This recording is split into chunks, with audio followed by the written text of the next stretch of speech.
گزارے کیسے زندگی،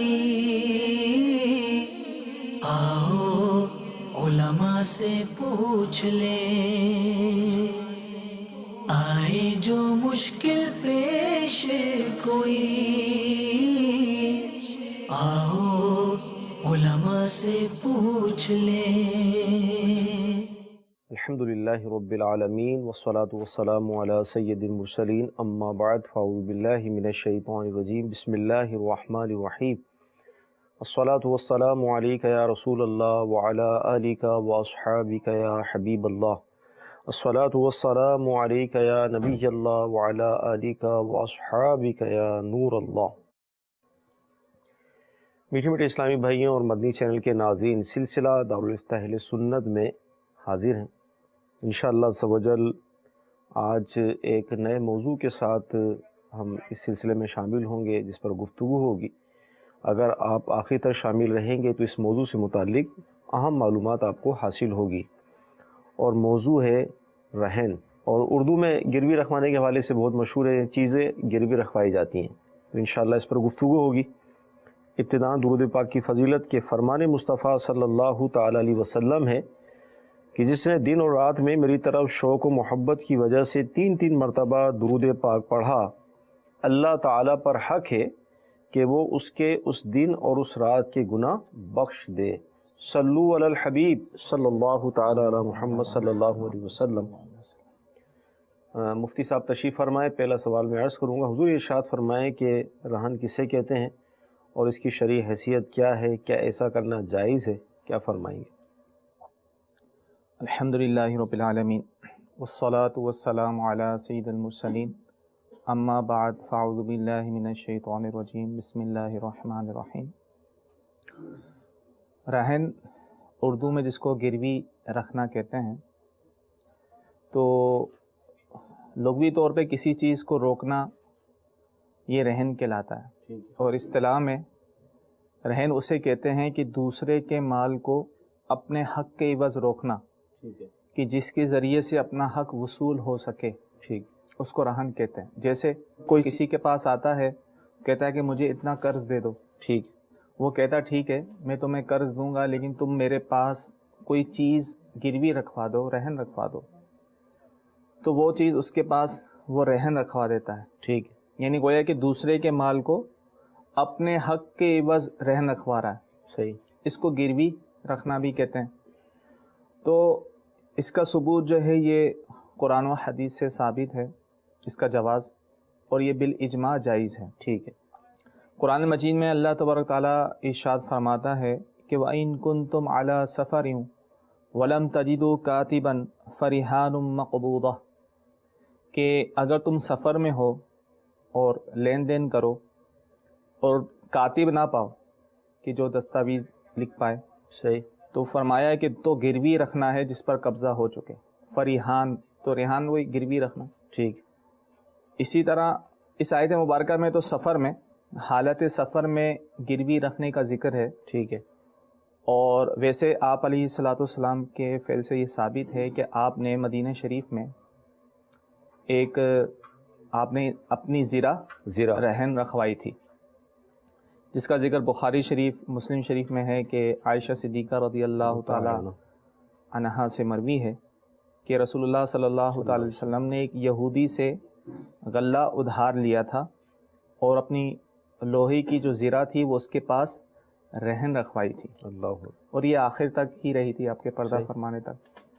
تو قرآن و حدیث سے اس کا جواز ثابت ہے، بالاجماع بھی یہ جائز ہے۔ اب اس کا فائدہ کیا ہوتا ہے؟ صحیح، اس کا فائدہ دونوں کے لیے ہوتا ہے، جو قرض دے رہا ہے، جو لے رہا ہے، صحیح۔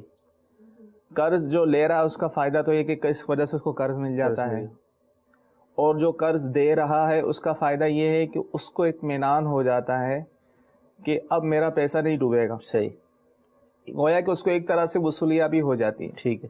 وہ اس طرح کہ اگر کل کو یہ دین یعنی قرض ادا نہیں کر پائے گا تو اس کی یہ چیز ہے، صحیح، اس کو باہمی رضامندی سے بیچ کر اس کی رقم سے اپنا قرض وصول کر سکتا ہے، ٹھیک ہے، تو اس طرح اس کو اطمینان ہو جاتا رہتا ہے، تو اس لیے یہ رہن رکھا جاتا ہے، اور ہمارے ہاں بھی یہ چیزیں پائی جاتی ہیں، ٹھیک۔ مدنی چینل کے ناظرین، رہن سے متعلق اس کا لغوی معنی، اس کی جو شرعی تعریف تھی اور اس کا کیا طریقہ کار ہوتا ہے، مفتی صاحب نے اسے بیان فرمایا۔ اچھا، مزید سوال یہ پیدا ہوتا ہے کہ رہن جو ہے وہ کس چیز کے عوض رکھوا سکتے ہیں، کیا فرمائیں گے آپ؟ دیکھیں، ایک تو وہ ہوتا ہے قرض، ٹھیک، کہ کسی سے آپ نے قرض لیا، اور ایک وہ ہوتا ہے کہ کسی سے آپ نے کوئی چیز ادھار لی، صحیح، جیسے کہ آپ علیہ الصلوۃ والسلام نے ایک یہودی سے غلہ ادھار لیا تھا، تو اس کی قیمت کی عوض جو ہے اس کے پاس اپنی زیرہ رہن رکھوائی تھی، تو دین کے عوض جو ہے یہ رہن رکھوایا جاتا ہے۔ دین میں یہ قرض آ جاتا ہے، ٹھیک ہے، یا کوئی چیز آپ نے ادھار خریدی تھی تو اس کے ثمن کی عوض جو ہے آپ نے کوئی چیز رہن رکھوائی، تو یہ رہن ہوتا ہے، یعنی اس کو کہیں گے دین، یعنی دین کے عوض جو ہے وہ رہن رکھوایا جاتا ہے۔ ٹھیک۔ اچھا، ویسے ہمارے معاشرے کے اندر جو گارنٹی کا لفظ استعمال ہوتا ہے، بھئی گارنٹی کیا ہوگی؟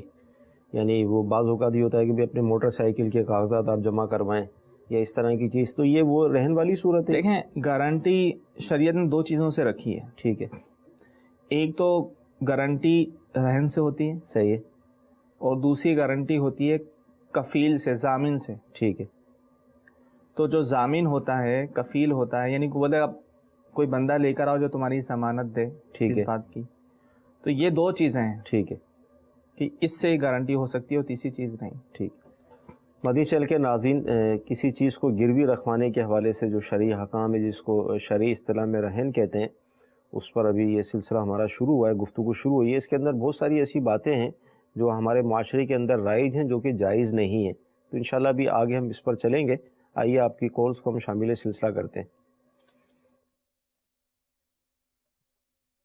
احمد قادری اتاری، ضلع منڈی بہودین۔ میرا سوال یہ ہے کہ جو بندہ مکہ پاک میں کام کر رہا ہے، کیا وہ مکہ پاک سے مدینہ پاک جائے گا تو اس پر واپسی پہ عمرہ واجب ہوگا یا نہیں؟ جی انشاءاللہ عرض کرتے، کیا فرمائیں گے، کیونکہ راستے میں میقات آتی ہے۔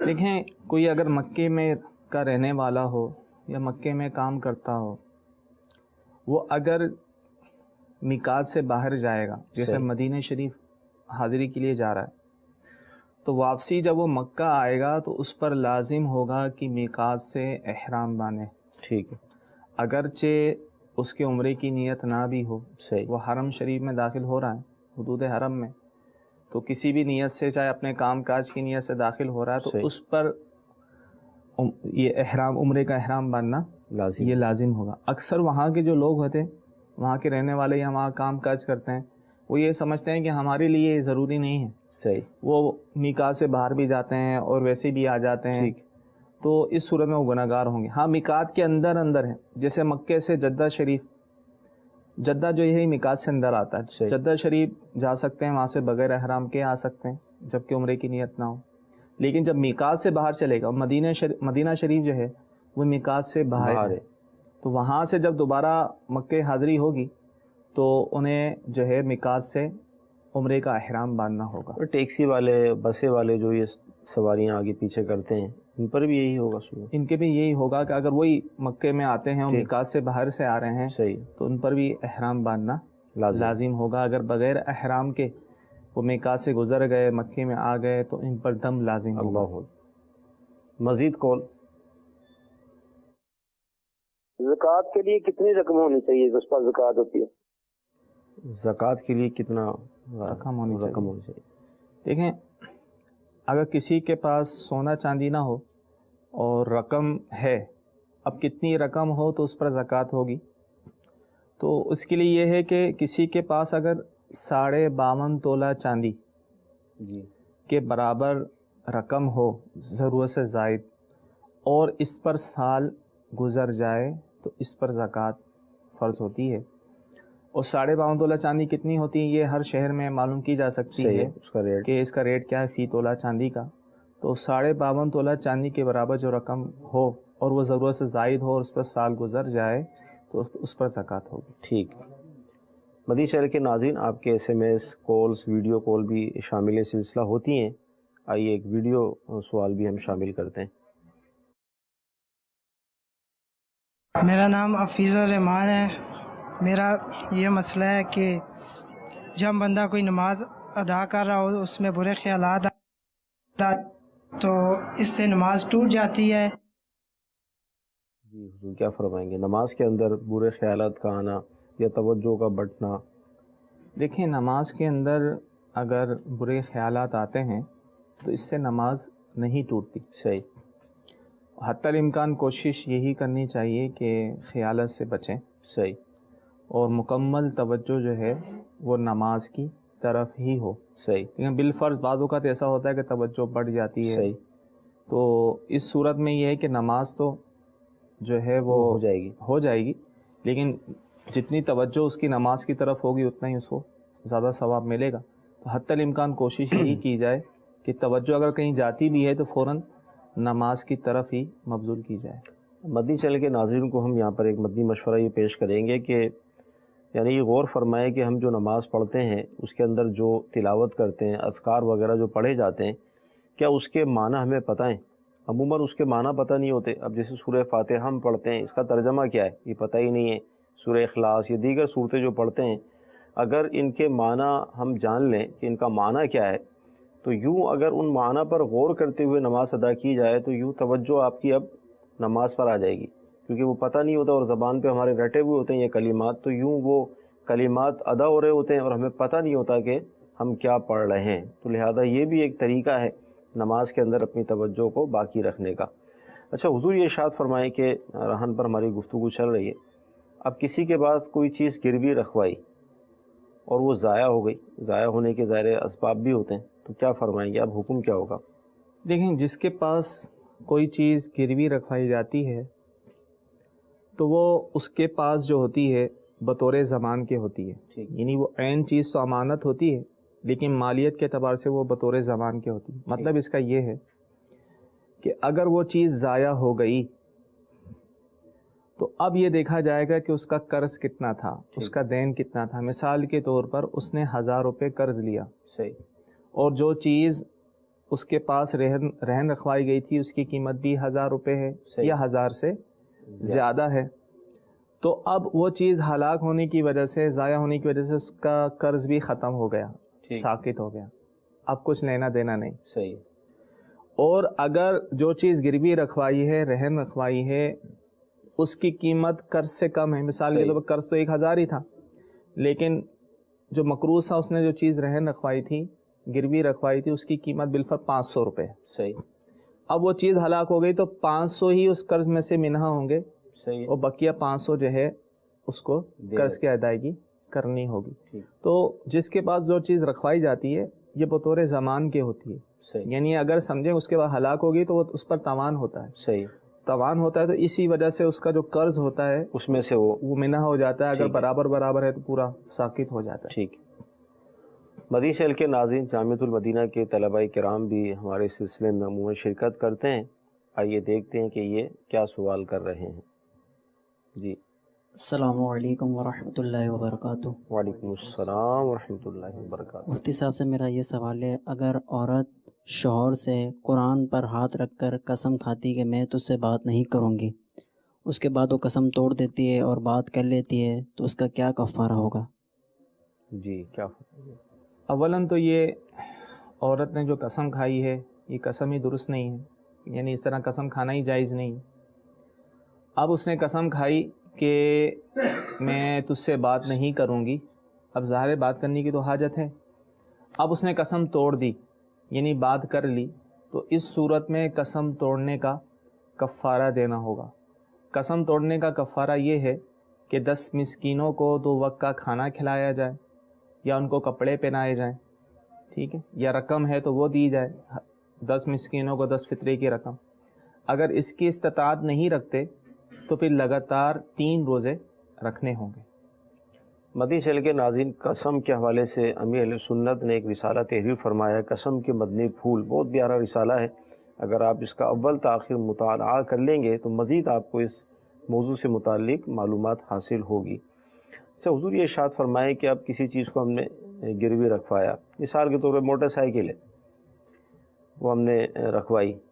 اب موٹر سائیکل ظاہر چیز ایسی ہے کہ حاجت تو پڑتی ہے آدمی کو اس کے استعمال کی. اب گروی بھی رکھوا دی. اب کیا جس کے پاس رکھوائی گئی وہ اور یہ خود جس کی یہ ہے گاڑی، کیا دونوں اس کو استعمال کر سکتے ہیں؟ دیکھیں، جو چیز گروی رکھوائی جائے، رہن رکھوائی جائے، اب اسے دونوں استعمال نہیں کر سکتے. اچھا، یعنی گروی رکھوانے والا اور جس کے پاس رکھوائی ہے، دونوں اس سے کسی طرح کا نفع حاصل نہیں کر سکتے. ٹھیک. اسی طرح کوئی کپڑا رہن رکھوایا تھا تو اسے پہن نہیں سکتے. صحیح. کوئی زیور رہن رکھوایا تھا، ایسا بھی معمول ہوتا ہے، زیورات رہن رکھواتے ہیں، گروی رکھواتے ہیں، ان زیورات کو استعمال نہیں کر سکتے، کیونکہ ان دونوں، اس میں دونوں کا حق شامل ہو جاتا ہے. ٹھیک ہے. اور فقہا نے یہ بیان فرمایا ہے، اگر رہن رکھواتے وقت ہی یہ شرط ہو، ٹھیک ہے، کہ یہ اس سے نفع حاصل کرے گا، صحیح، پھر تو نفع حاصل کرنا جائز نہیں ہے. صحیح. اگر رہن رکھواتے وقت یہ شرط نہ تھی، صحیح، نہ معروف ہے، اور بعد میں مالک نے اجازت دے دی ٹھیک ہے تم استعمال کر لو، صحیح، تو اب استعمال کرنا جائز ہوگا. صحیح. لیکن ہمارے ہاں عرف یہ ہے کہ جو چیز رہن رکھوائی جاتی ہے وہ رہن اسی طور پر ہی رکھوائی جاتی ہے کہ وہ اس کو استعمال کرے گا. یعنی یہ چیز اتنی معروف مشہور ہو گئی ہے کہ اب گویا کہ اسی طرح گویا کہ شروع میں ہی یہ کہہ رہا ہے کہ تم اس کو استعمال کرو. تو رکھواتے ہیں اسی وجہ سے ہیں. صحیح. جیسے کوئی مکان رکھوا دیا، صحیح، کوئی چیز رکھوا دی، وہ اس لیے رکھواتے ہیں بھائی جب تک میں تمہارا قرض ادا نہ کروں، صحیح، تم اسے استعمال کرتے رہو.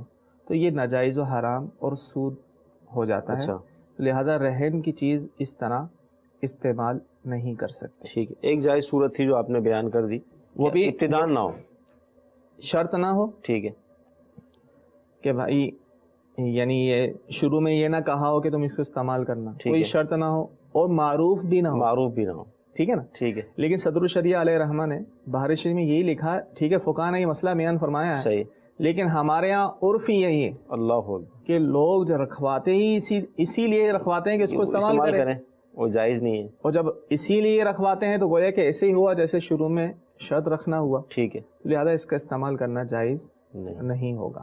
اعلیٰ حضرت علیہ رحمہ نے یہ لکھا نا کہ بھائی شروع میں شرط نہیں تھا، بعد میں اجازت دے دی. تو اس کا مطلب یہ ہے کہ معروف بھی نہیں ہے، مشہور بھی نہیں ہے، اور جب چاہے اجازت دے دو، جب چاہے واپسی لے لے. صحیح. نبی آج کے ٹھیک ہے جا کے تم مکان میں رہو، دوسرے دن بولا بھائی نکل جاؤ، صحیح، تو فوراً نکل جائے. صحیح. لیکن ایسا کہاں ہوتا ہے؟ تو وہ تو ظاہر ہے وہ بولے گا بھائی جب تک تم قرض ادا نہیں کرو گے میں تمہارے مکان میں رہتا رہوں گا. صحیح. تو لہذا یہ جائز نہیں. مدنی چینل کے ناظرین، یقیناً اس گفتگو سے آپ کو اندازہ ہو رہا ہوگا کہ کتنا اہم موضوع ہے اور ہمارے معاشرے میں اس حوالے سے کتنی جو ہے غلط باتیں رائج ہیں. آپ کی مزید کالز ہم شامل کرتے ہیں. سوال نمبر 1 تو یہ ہے گا کہ مجھے اگر مثال کے طور پر دعائے قنوت یاد نہیں ہے اور اس کی جگہ میں سورہ اخلاص پڑھ سکتا ہوں، اور کتنے ٹائم تک پڑھ سکتا ہوں؟ اور دوسرا یہ کہ تہجد میں 12 رکعتیں پڑھنا لازمی ہے، اس سے کم بھی پڑھی جا سکتی ہیں؟ ٹھیک ہے، عرض کرتے ہیں. دعائے قنوت یاد نہ ہونے کی صورت میں سورہ اخلاص وغیرہ. اچھا، ساتھ یہ بھی ارشاد فرمائیں کہ آلٹرنیٹ ہم تلاش کرتے ہیں نا، جیسے دعائے قنوت یاد نہیں ہے تو اس کی جگہ کیا پڑھیں. اسی طرح مختلف اذکار کے حوالے سے یہ بات آتی ہے. پہلے تو یہ ارشاد فرمائیں کہ دعائے قنوت یاد کیوں نہیں اور کب کر لیں گے، پھر اس کے بعد. دیکھیں صحیح کہہ رہے ہیں آپ، اس طرح بالکل توجہ نہیں ہوتی لوگوں کی، اور یہ اتنی کوئی مشکل نہیں ہے. اگر آدمی تہیہ کر لے، کوشش کرے، اگر ٹکڑے ٹکڑے میں بھی یاد کرے تو 3-4 دنوں میں آرام سے یاد ہو سکتی ہے. ٹھیک. تو یاد کرنے کی کوشش کریں تو جب نا. صحیح.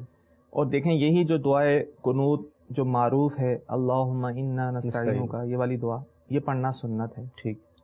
تو لہذا کوشش یہی کی جائے کہ اس کو ہی یاد کیا جائے، ورنہ مطلقاً کوئی بھی دعا پڑھیں گے تو واجب ادا ہو جائے گا. ٹھیک.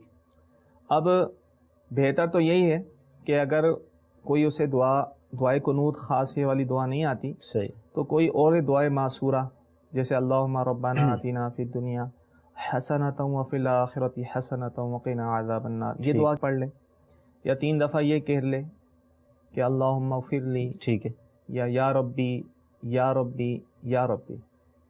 اب یہ ہے کہ اب اس کی جگہ اگر 3 دفعہ سورہ اخلاص پڑھی، ٹھیک، تو واجب ادا ہوگا یا نہیں ہوگا؟ تو سیدی اعلیٰ حضرت علیہ رحمہ نے اسی طرح کے ایک سوال کے جواب میں ارشاد فرمایا کہ کیونکہ ہے یہ بطور ثنا ہی تو واجب ادا ہو جائے گا، ٹھیک، لیکن بہتر یہی ہے کہ کوئی اور دعائے معصورہ ہی پڑھی جائے۔ ٹھیک ہے۔ اب انہوں نے دوسرا یہ سوال کیا کہ تہجد کے حوالے سے، 12 رکعتیں، تو 12 رکعتیں یا 8 رکعتیں پڑھنا ہی ضروری نہیں ہے، ضروری تو خیر 2 رکعتیں پڑھنا بھی نہیں ہے۔ خیر ایسا نہیں ہے کہ 12 رکعتیں پڑھیں گے تو تہجد ہوگی ورنہ نہیں ہوگی، ٹھیک ہے، اگر کم از کم 2 رکعتیں بھی پڑھ لی جائیں تو تہجد ادا ہو جائے گی۔ تو لہٰذا جیسا وقت ہو، جیسی گنجائش ہو، ٹھیک، جیسی طبیعت ہو، اس کے مطابق ادا، کم سے کم 2 رکعتیں تو پڑھ لیں گے تو پھر بھی تہجد ادا ہو جائے گی۔ سبحان اللہ۔ مدنی چینل کے ناظرین، جس طرح مفتی صاحب نے ارشاد فرمایا، کوشش کی جائے کہ جو نماز کے اندر جتنی بھی دعائیں، صورتیں، یعنی جو جیسے قرات کا جو فرض ہے وہ جو ادا ہوتا ہے سورہ فاتحہ اور پھر اس کے ساتھ ہم جو سورت وغیرہ ملاتے ہیں، اس کے علاوہ جو اذکار ہیں جیسے دعائے قنوت ہے، التحیات وغیرہ ہے، درود پاک ہے، تو کوشش کر کے اس کو یاد کیا جائے۔ ہم انگلش کے اور دیگر جو ہمارے کورسز ہوتے ہیں اس میں بڑی بڑی چیزیں، لیسنس وغیرہ ہم یاد کر لیتے ہیں کوشش کر کے، تو یہ تو نماز ہے، اعلیٰ ترین فرض ہے، اگر یہ ہمیں مکمل آتی ہی نہیں ہے تو یہ بہت عجیب بات ہے۔ اس کی بھی نیت فرمائیں کہ انشاءاللہ تعالیٰ اپنی نماز کو درست بھی کریں گے، اس کے فرائض، واجبات، مفسدات وغیرہ اس کو بھی یاد کریں گے۔ مزید کال۔ دارالفتہ اہل سنت میں میرا سوال یہ ہے کہ اگر امام صاحب 4 رکعت والی نماز پڑھا رہے ہیں اور اگر 3 رکعت میں انہوں نے سلام پھیر لیے ہیں، ان کو یاد نہیں ہے، اور مقتدی کو یاد تھا، مگر مقتدی اس سوچ میں کہ شاید یہ 4 رکعت ہو گئی ہے، بعد مقتدیوں کو یاد آیا کہ 4 رکعت ہوئی نہیں، 3 رکعت میں ہی سلام پھیر لیا گیا، تو حضور بتا دیجیے اس پہ کیا حکم ہوگا؟ کیا نماز دہرانا پڑے گا؟ اور اس میں وقت بھی گزر چکا تھا، تو اس میں اب کیا اس کا جواب ہوگا؟ برائے کرم اس کا جواب عنایت فرما دیجیے۔ جی حضور کیا فرمائیں گے؟ دیکھیں اگر واقعی ہی 4 رکعت والی نماز تھی اور امام صاحب نے 3 رکعتیں پڑھیں، تو ظاہر ہے جن مقتدیوں کو پتہ تھا، یاد تھا، تو انہیں لقمہ دینا چاہیے تھا، اور یہاں تو لقمہ دینا ضروری تھا، صحیح، کہ اس صورت میں امام صاحب سلام پھیر دے تو نماز فاسد ہو جاتی۔ تو اب لقمہ نہیں دیا اور امام صاحب نے سلام پھیر دیا، اب یہ دیکھا جائے گا کہ واقعی امام صاحب کے بھی ذہن میں نہیں ہے، معلوم نہیں ہے صحیح، کہ کتنی رکعتیں پڑھی ہیں، اور اکثر لوگ یہی کہہ رہے ہیں کہ آپ نے 3 رکعتیں ہی پڑھی ہیں، تو ٹھیک، اس صورت میں وہ تو نماز نہیں ہوئی، نماز دوبارہ پڑھنی ہوگی۔ صحیح، اور اگر امام صاحب کہتے ہیں کہ میں نے تو 4 رکعتیں پڑھی ہیں، تو اس صورت میں یہی مانا جائے گا کہ 4 رکعتیں ہوئی ہیں۔ لیکن اگر بالفعل ثابت یہی ہوتا ہے کہ 3 رکعتیں ہی ہوئی تھیں، صحیح، تو اب چاہے وقت ہی کیوں نہ گزر گیا ہو، صحیح، نماز تو اب پڑھنی ہے، یعنی اب تو نماز وہ قضا ہو گئی، صحیح، لہٰذا اتنی تاخیر نہیں کرنی چاہیے، جب ایسا معاملہ ہو جائے تو فوراً ہی اولا مسجد لقمہ میں دے دیا جائے۔ شور ہی ہو اور جاتا ہے، عمومی طور پہ ہوتا ہے کہ امام سے اگر سلام بھی پھیر دیں تو پیچھے سے کوئی نہ کوئی کہہ دیتا ہے بھائی اتنی رکعتیں ہوئی ہیں، اتنی ہوئی ہیں، اور امام صاحب کو بھی یاد نہیں ہے، لوگ سارے یہی کہہ رہے ہیں، تو اس صورت میں جو ہے وہ نماز دوبارہ پڑھی جائے گی۔ ٹھیک جی، مزید کال۔ محمد رفیق خان زادہ سکرن، عقیقے کے بارے میں معلوم کرنا ہے کہ عقیقہ کس دن ہو، اس کے گوشت کا کیا طریقہ ہے، کتنے حصے ہوں، کس کو دیا جاتا ہے؟ انشاءاللہ عرض کرتے ہیں عقیقے کے حوالے سے کیا فرمائیں گے؟ عقیقہ جو ہے وہ پیدائش کے 7ویں دن کرنا مستحب ہے، یعنی جس دن پیدائش ہوئی، مثال کے طور پہ جمعہ کے دن پیدائش ہوئی ہے تو جمعرات کے دن کریں گے تو 7واں دن کہلائے گا، ٹھیک، تو 7ویں دن کیا جائے، یہ مستحب ہے، اور اس میں وہی شرائط ہیں، یعنی عقیقے کے جانور کی جو قربانی کے جانور کی ہوتی ہیں کہ 1 سال کا ہو اور اس میں کوئی عیب نہ ہو، لڑکے کے لیے 2 بکرے اور لڑکی کے لیے 1 بکری، ٹھیک، اگر لڑکے کے لیے 1 بکرا بھی کر دیا، 1 بکری بھی کر دی، پھر بھی عقیقہ ہو جائے گا۔ ٹھیک، رہا تعلق اس کے گوشت کا، تو اس کے گوشت کا حکم یہی ہے کہ بہتر یہی ہے جس طرح قربانی میں گوشت کے 3 حصے کیے جاتے ہیں تو اس کے بھی 3 حصے کیے جائیں، ایک اپنے لیے، ایک غربا کے لیے، ایک رشتہ داروں کے لیے، یا یہ بھی کر سکتے ہیں کچا ہی تقسیم کر دیں یا پکا کر لوگوں کی رشتہ داروں کی دعوت کر کے ان کو کھلا دیں، صحیح، ہر صورت جائز ہے، اور اس کا گوشت سب کھا سکتے ہیں، صحیح، والدین بھی، دادا دادی بھی، نانا نانی سب کھا سکتے ہیں، قربانی کے گوشت والے حکم بالکل جائز ہے۔ اچھا، یہ سے عقیقے کے حوالے سے آپ نے فرمایا کہ بکرا، بکری جو بھی، تو بعض ایسے بھی غریب ہوتے ہیں، تو کیا کوئی ایسا ہے مزید اس سے کم حیثیت ہو کسی کی تو وہ بکری سے کم مثلا مرغی ذبح کر کے عقیقہ کرنا چاہے تو کیا ہو جائے گا؟ دیکھیں اس طرح تو نہیں ہوگا، جو قربانی کے جانور ہیں، ٹھیک ہے، یعنی بکری یا پھر بڑے جانور میں حصہ ڈال لے، اونٹ ٹھیک، یا قربانی میں بھی حصہ ڈال سکتا ہے. تو جو قربانی کے جانور ہیں اسی طرح وہی عقیقی کے جانور بھی ہیں. ٹھیک ہے، تو اس طرح مرغی وغیرہ ذبح کر دی یا کوئی رقم دے دی تو اس طرح عقیقہ نہیں ہوگا. عقیقے کے حوالے سے بھی ایک پورا رسالہ موجود ہے امیر اہل سنت کا کہ عقیقے کے بارے میں سوال جواب، تو اس کو حاصل کر لیں گے تو مزید. یہ آپ کو اس لیے بھی ہم عرض کرتے ہیں کہ بعض اوقات اب ایک سوال جیسے ہوا اس کا جواب مل گیا، لیکن یقیناً اس کے اندر اور بھی باتیں ہیں، تو اس لیے آپ کو اس طرف ہم اشارہ کر دیتے ہیں کہ فلاں مقام پر یہ چیز موجود ہے، اگر آپ حاصل کر لیں گے تو انشاءاللہ تعالی مزید آپ کو معلومات حاصل ہو جائے گی. اچھا، رہن کے حوالے سے گفتگو ہماری چل رہی تھی. اب یہ ارشاد فرمائیں کہ اب مثال کے طور پہ کسی نے کوئی چیز لی اور رہن کے حوالے سے ترکیب بنائی گئی، اب مکان ہے، یا اس نے خود ہی کہہ دیا کہ میرا مکان ہے آپ اس میں رہ لیں، یا میرا کھیت ہے آپ اس کو استعمال کر لیں، تو کیا فرمائیں گے آپ؟ دیکھیں، اس شرط پر اگر قرض دیا ہے صحیح کہ میں جب تک آپ کا قرض ادا نہ کروں آپ میرا یہ مکان اس میں رہیں، یعنی فری میں مفت رہیں، یا میرا کھیت یا میری زمین ہے آپ اس کو استعمال کرتے رہیں، صحیح. کھیتی باڑی کرتے رہیں، جس طرح ہم آج کل ہمارے یہاں یہ بہت عام ہے. ٹھیک، یعنی گھر اور یہ زمین یہ بطور رہن دی جاتی ہے، گروی کے طور پر دی جاتی ہے. وہ قرض بیچارے کو ضرورت ہوتی ہے، وہ قرض لیتا ہے، صحیح، وہ کہتا ہے بھائی ٹھیک ہے اپنا کوئی گھر یا کوئی زمین دے دو جب تک ہم استعمال کرتے رہیں گے. یا تو خود استعمال کرتے ہیں یا پھر وہ آگے وہ کرائے پر دے دیتے ہیں، اس کا صحیح. کرایہ خود کھاتے رہتے ہیں.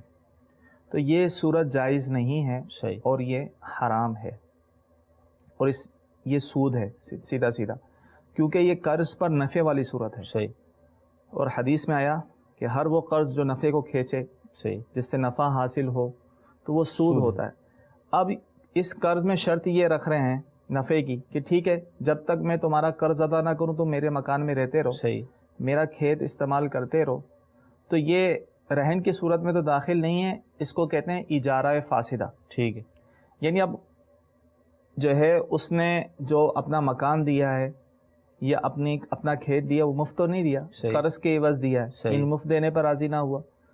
تو اس صورت میں اب جتنا عرصہ اس نے استعمال کیا ہے اس کے مکان کو، اس کے کھیت کو، اس کی زمین کو، تو اتنے عرصے کی جو اجرت مثل بنتی ہے، یعنی عرف کے مطابق جو اجرت بنتی ہے وہ اس کو دینا لازم ہوگا. ٹھیک، اور دونوں پر توبہ لازم ہوگی کہ جو انہوں نے عقد کیا یہ ناجائز و حرام اور یہ سود ہے، اور یہ ہمارے ہاں بہت زیادہ رائج ہے. ٹھیک ہے، اس سے لازمی طور پر بچنا چاہیے. ہاں، ایک صورت اس میں یہ ہوتی ہے کہ اگر یہ کریں پر ٹھیک ہے قرض دے دیا اور زمین دے دی اجرت پر، ٹھیک، مکان دے دیا بھائی تم اس کی یہ اجرت ہوگی، ٹھیک ہے، اور وہ اجرت جو ہے وہ قرض سے منہا ہوتی رہے. اب جب قرض ختم ہوگا وہ اس کو لوٹا دے گا. تو یہ صورت جائز ہے، اجارے والی صورت ہے. صحیح ہے. تو اس طرح نہیں ہو سکتا کہ قرض اپنی جگہ کھڑا رہے اور وہ فری میں جو ہے اس مکان میں رہتا رہے، اس کی زمین استعمال کرتا رہے. تو یہ ناجائز ہوگا، سود ہوگا، اور اسے اتنے عرصے کی جتنا عرصہ اس نے اس زمین اور اس مکان کو استعمال کیا ہے اس کی اجرت اس پر لازم ہوگی. اچھا، اس میں ایسا ہو سکتا ہے کہ مثال کے طور پہ عرف کے مطابق 2 کمروں کا جو فلیٹ ہے اس کا 10,000 روپے کرایہ چل رہا ہے. اب یہ کہے کہ ٹھیک ہے ابھی آپ مجھے قرض دے دیں، میرے فلیٹ میں آپ رہیں، 5,000 روپے آپ کرایہ دے دیجیے گا، جبکہ عرف 10,000 چل رہا ہے. یہ بھی جائز نہیں ہے. اور ایسا بھی آپ صحیح کہہ رہے ہیں کہ زیادہ ایڈوانس لے کر کم کرایہ رکھتے ہیں، یہ تو بہت ہے ہمارے یہاں. تو یہ بھی سود والی صورت ہے، کیونکہ یہ ایڈوانس جو ہے یہ بھی قرض کے حکم میں. صحیح. اس کو بھی لوگ گروی کا نام دیتے ہیں، گروی پر مکان لینا. تو مراد یہی ہوتی ہے کہ زیادہ ایڈوانس لے کر کم کرایہ لینا. صحیح. تو اب وہ زیادہ ایڈوانس لے رہا ہے تو یہ ایڈوانس اس نے واپسی کرنا ہوتا ہے. صحیح. تو یہ قرض ہے. صحیح. اور قرض پر جو ہے وہ نفع اٹھا رہا ہے. صحیح ہے. قرض دینے والا کہ معروف اس کا کرایہ 20,000 ہے. صحیح. عرف کے مطابق، اور وہ 5,000 دے رہا ہے. صحیح. تو اس طرح یہ قرض پہ نفع والی صورت ہو جائے گی. تو یہ جائز نہیں ہے اس سود کے حکم میں. مدنی چینل کے ناظرین، آپ غور فرمائیے کہ اس طرح کی کتنی صورتیں ہمارے معاشرے کے اندر رائج ہیں جو کہ سود اور حرام کی طرف چلی جاتی ہیں، لیکن اب اس کو عدم توجہ کہیں، لا علمی کہیں، کیا کہیں، آپ خود ہی فیصلہ کر لیں۔ میرے خیال میں تو یہ کہنا زیادہ بہتر ہوگا کہ لا علمی ہے، کہ دنیا کے علوم و فنون سیکھے جاتے ہیں، لیکن بہت ساری ایسے معاملات ہیں جو ہم کرتے ہیں بلکہ کر گزرتے ہیں اور ہمیں اس کا علم بھی نہیں ہوتا۔ ہونا یہ چاہیے کہ کوئی بھی نیا کام جب کرنے نکلیں تو اس سے پہلے شرعی رہنمائی لیں، علماء اہل سنت سے رجوع کریں۔ الحمدللہ دعوت اسلامی کا یہ شعبہ دارالفتہ اہل سنت، اگر میں یہ کہوں کہ شب و روز آپ کی خدمت کے لیے موجود ہے تو یہ غلط نہیں ہوگا۔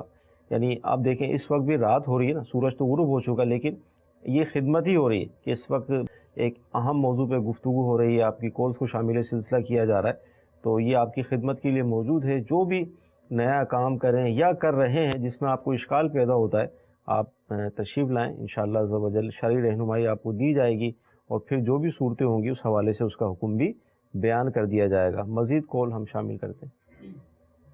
سوال یہ ہے کہ رہن کے متعلق، کہ اگر جو بندہ کوئی زمین وغیرہ رہن رکھوا دیتے ہیں نا بعض لوگ، جس میں ہل وغیرہ چلانا ہوتا ہے، یا بعض لوگ جہاں پر گھاس وغیرہ کاٹتے ہیں، لکڑی وغیرہ ہوتی ہیں، یہ مختلف زمینیں وہ رہن رکھوا دیتے ہیں۔ اب رہن رکھوانے کے بعد وہ جس نے قرض دیا ہوتا ہے تو وہ انتظار کرتا رہتا ہے، بھائی اب میرے پیسے دے دو تاکہ میں آپ کی زمین آپ کو واپس کر دوں، تو وہ بے فکر ہو جاتا ہے قرضہ لے کر۔ تو اس طرح اب وہ بیچارہ کیا کرے جس نے قرض دیا ہے، اس کو کیا کرنا چاہیے؟ اب اس کے زمینوں سے وہ چیز کوئی اپنے استعمال میں لا سکتا ہے یا نہیں لا سکتا؟ اچھا، میرے ذہن میں یہ سوال بھی آیا تھا کہ اس کا کوئی ٹائم فریم بھی بنایا جائے گا؟ مثال کے طور پہ بھئی آپ مجھے قرض دے دیں، اور یہ رہن میں نے آپ کے پاس جو چیز گروی 6 مہینے کا ٹائم، اب 6 مہینے گزر گئے، نہ وہ اپنی چیز اٹھا رہا ہے نہ قرض واپسی دے رہا ہے، جیسے یہ ان کا سوال بھی اسی طرح کا ہے کہ زمین بھی نہیں لے رہا وہ اپنی۔ دیکھیں، قرض میں اگر کوئی میعاد بھی رکھی جائے نا، ہاں، تو میعاد ہوتی نہیں ہے۔ ٹھیک، یعنی اس نے کہا ٹھیک ہے قرض دیا اور کہا 1 سال کے بعد لوٹا دینا، وہ دوسرے دن بھی مطالبہ کر سکتا ہے۔ صحیح، یعنی شرعی طور پہ اس کو یہ حق حاصل ہے کہ دوسرا اپنا قرض۔ جی، اور رہن رکھوانے سے اب یہ کوئی ضروری نہیں ہوتا، یعنی اس کو پھر بھی یہ حق حاصل ہوتا ہے وہ اپنے قرض کا مطالبہ کرے۔ ٹھیک، ایسا نہیں اب وہ اپنی زمین اس نے دے دی ہے، ٹھیک ہے، اب وہ اس کو استعمال کرتا رہے یا استعمال نہ بھی کرے، بالفرض ویسی ہی رکھی ہوئی ہے، تو اب وہ اس کا مطالبہ نہیں کر سکتا۔ ایسا نہیں ہے کہ وہ بالکل مطالبہ اپنے قرض کا کر سکتا ہے۔ اب یہاں یہ وہ فوری اس سے مطالبہ کرے، صحیح، ٹھیک ہے، لیکن اس کے عوض اس کے زمین کو، جیسے وہ کہہ رہے ہیں کہ ہل بھی چلاتے ہیں اور استعمال کرتے ہیں، تو اس کے عوض ان کی زمین کو استعمال نہیں کر سکتے۔ صحیح، اور جیسے میں نے کہا کہ ہمارے ہاں عرف یہی ہے کہ زمین یا مکان اسی طور پہ رہن دیا جاتا ہے کہ اس کو استعمال کریں گے، جب تک میں تمہارا قرض ادا نہیں کر رہا تو میری زمین کو استعمال کرتے رہو۔ صحیح، تو یہ صورت جائز نہیں ہوگی۔ ویسے زمین رہن رکھوانا تو جائز ہوگا، لیکن اس کو استعمال کرنا جائز نہیں ہوگا، کیونکہ عرف ہمارے یہاں یہی ہے۔ اچھا، ایسا ہو سکتا ہے کہ مثال کے طور پہ یہ تو آپ نے بالکل واضح ایک بات ارشاد فرما دی کہ یعنی قرض والا تو وہ اب دوسرے دن بھی تقاضا کر سکتا ہے، اب ٹائم پیریڈ مطلب بنا کہ 6 مہینے تک میں آپ کے قرض واپسی کر دوں گا، اب 6 مہینے پورے ہو گئے اور قرض جو ہے واپس نہیں کیا، تو کیا آج ہم یہ طے کر سکتے ہیں کہ ٹھیک ہے اب میں کرایہ جو عرف کے مطابق ہے وہ سیٹ کر لیں یا کم کر لیں، اور اب میں اب آپ کا گھر استعمال کرتا ہوں؟ اجرت پہ دے دیں، صحیح، ٹھیک ہے، وہی عرف کے مطابق۔ صحیح، عرف کے مطابق جو ہے اب اجرت، مسئلہ یہاں اجرت کون دے گا؟ قرض دینے والا دے گا۔ صحیح، ہاں وہی دے گا تاکہ اس کے قرض اتر جائے، یعنی یوں منہا ہو جائے اس میں سے۔ ہاں ایسا ہو سکتا ہے، یعنی اب ہم جائز صورت ہی ایک بنا رہے ہیں۔ سمجھ گئے آپ کی بات، یعنی آپ یہ کہنا چاہ رہے ہیں کہ وہ اس کی زمین کو مثال کے طور پہ 1 سال کی میعاد پر اس نے دیا اور اب وہ اس کو اجرت پہ لے لے، صحیح، 1 سال کی اجرت پہ لے لے اور وہ 1 سال کا ٹھیکہ ہو گیا، ٹھیک ہے، یعنی یہ سمجھے، ہاں، اب وہ جو ہے وہ اسی میں ہی وہ کٹتا رہے اس کے پیسے، یا جیسے مکان لے لیا تو ماہانہ کرایہ رکھ دیا، صحیح ہے، ٹھیک ہے، ٹھیک ہے، تو ماہانہ کرایہ رکھ دیا، تو اس صورت میں بھی اگرچہ وہ کرایہ کم بھی ہو، صحیح، تو اب ماہانہ کرایہ رکھ دیا اور وہ کرایہ اس قرض میں سے منہا ہوتا رہے گا تو یہ صورت جائز ہوگی، ٹھیک، لیکن قرض اپنی جگہ کھڑا رہے، ٹھیک ہے، اور یہ پھر اس طرح کم کرائے پر لے گا تو یہ صورت جائز نہیں ہوگی، ٹھیک ہے، عرف سے کم، لیکن اب قرض اپنی جگہ نہیں ہے، وہ یہی سمجھا جائے گا یہ پیشگی اس نے اجرت دے دی، صحیح، یعنی مکان کا 1 سال کا کرایہ اس نے پیشگی دے دیا ہے، صحیح، اور ماہانہ جو کرایہ مقرر کیا وہ اسی میں سے کٹتا رہے گا، تو یہ صورت بھی جائز ہے. دیکھیں یہاں دو صورتیں بیان ہوئی ہیں. صحیح. ایک تو یہ کہا تھا کہ ایڈوانس زیادہ لے کر کم کرایہ لینا, ٹھیک ہے, یہ ہے سود. ٹھیک ہے, کہ ایڈوانس قرض اپنی جگہ باقی ہے. اور اگر اس نے پہلے سے قرض دے دیا, ٹھیک ہے, اور کہا کہ بھئی تمہاری زمین میں اجرت پہ لے لیتا ہوں, صحیح, اور یہ کرایہ ہوگا اور اس میں سے اس قرض میں سے کٹتا رہے گا, جب قرض ختم ہو جائے گا تمہاری زمین یا مکان تمہیں واپسی کر دوں گا, یہ صورت جائز ہے. ٹھیک ہے. تو ناجائز صورت وہ والی ہے کہ ایڈوانس لے لیا, زیادہ ایڈوانس لے لیا, اور زیادہ ایڈوانس لینے کی وجہ سے اس نے کرایہ کم رکھا, وہ اس میں سے ایڈوانس میں سے کٹتا نہیں, وہ تو ایڈوانس باقی رہتا ہے. صحیح. وہ قرض کی وجہ سے نفع ہو رہا, تو اس صورت میں یہ ناجائز ہوگا. ٹھیک. جی آخری کال ہم شامل سلسلہ کریں گے. محمد محمود بات کر رہا ہوں شیخ پورہ. حضور میرا یہ سوال ہے کہ صدقہ دیتے ہیں کچھ اس طرح سے کہ انڈا وار کر دے دیا, یا کوئی اس طرح کچھ چیزیں وار کے عورتیں دے دیتی ہیں یا چھت پر پھینک دیتی ہیں, کیا ایسے صدقہ ہو جاتا ہے؟ اس کا اصل طریقہ بتا دیں. جی یہ ہوتا ہے, چیزوں کو ضائع کیا جاتا ہے اس میں, مطلب انڈا بالکل صحیح ہے, کھا سکتے ہیں, لیکن پھینکتے ہیں اس کو. اس طرح مال کو ضائع کرنا تو جائز نہیں ہے, گناہ ہے. صدقہ یہ ٹھیک ہے, اس کے سر سے جو ہے وہ گھمایا جاتا ہے, اس میں کوئی حرج نہیں, اور پھر وہ کسی کو دے دیں, کسی غریب کو دے دیں, ٹھیک ہے نا. اسی طرح گوشت وغیرہ کا صدقہ ہوتا ہے, وہ بھی کسی غریب کو دے دیں, یعنی چیل کووں کو کھلانے سے بہتر یہ کسی غریب کو دیں. صحیح. اور سیدی اعلیٰ حضرت علیہ رحمہ نے لکھا ہے کہ یہ چیل کووں کو جو کھلاتے ہیں یہ بھی تو اس طرح صدقہ نہیں ہوتا. صحیح. تو اس کے بجائے جو ہے کسی غریب کو, مستحق کو جو ہے وہ گوشت وغیرہ دے دیا جائے, کہیں اس کو پھینکا نہ جائے, یعنی جہاں مال ضائع ہوتا ہو تو یہ جائز نہیں ہوگا. تو اس طرح اگر کسی کو دے دیا, کسی غریب وغیرہ کو دے دیا, تو اس صورت میں صدقہ ہو جائے گا. مدنی چینل کے ناظرین, غربت بہت ہے, ایک تعداد ہے جو انڈے گوشت کھانے کے حوالے سے بھی محروم ہے. آپ صحیح مستحق کو تلاش کر کے اس کو دیں گے, اس کے دل سے جو دعا نکلے گی نہ جانے کتنی بلائیں ٹل جائیں گی. اللہ تعالیٰ کی بارگاہ میں دعا کرتے ہیں کہ اللہ عز و جل آج کا ہمارا یہ سلسلہ اپنی بارگاہ میں قبول فرمائے, جو سنا ہے, جو سیکھا ہے, اس پر عمل کرنے کی توفیق عطا فرمائے. آمین. صلو علی الحبیب صلی اللہ تعالی علی محمد. گزارے کیسے زندگی, آؤ علماء سے پوچھ لیں, آئے جو مشکل پیش کوئی, آؤ علماء سے پوچھ لیں.